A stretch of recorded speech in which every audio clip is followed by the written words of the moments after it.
Competitive exam ની અંદર પૂછાતા બીજગણિત અને સાદરૂપના દાખલા. અહીં કીધું કે એક સંખ્યાના 8 ગણામાંથી 5 બાદ કરતા જે મળતું પરિણામ છે તે સંખ્યાના, જે આપણે ધારેલી જે છે સંખ્યા, તે સંખ્યાના 5 ગણા કરતા 4 વધારે છે. તો તે સંખ્યા કઈ હશે? ચાલો ચેક કરીએ. આપણે ધારી લઈએ કે કોઈ સંખ્યા x છે, બરાબર, એના 8 ગણા, એટલે આપણે એને 8 વડે શું કરી નાખશું? ગુણાકાર કરશું. એમાંથી 5 બાદ કરો, એટલે 5 બાદ કર્યા તો જે મળતું પરિણામ, એટલે બરાબર કર્યા, અને મળતું પરિણામ છે એ તે સંખ્યા, કઈ સંખ્યા કે જે ધારેલી છે એ સંખ્યા, એટલે કે x, એના 5 ગણામાં કરતા 4 વધારે છે. તો તે સંખ્યા કઈ છે?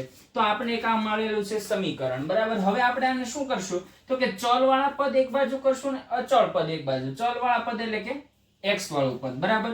તો બંનેને એક સાઈડ કરશું તો 8x છે, બરાબર. 5x બરાબર ની આ બાજુ તો કેવું છે? પ્લસ છે, બરાબર. ની પેલી બાજુ જાય એટલે માઈનસ થઈ ગયું, બરાબર.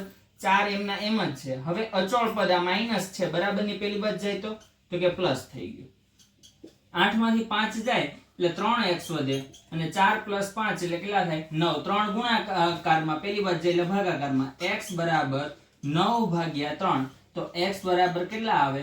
3. તો તે સંખ્યા, જે ધારેલી જે સંખ્યા છે એ સંખ્યા કઈ હશે? તો કે 3 હશે.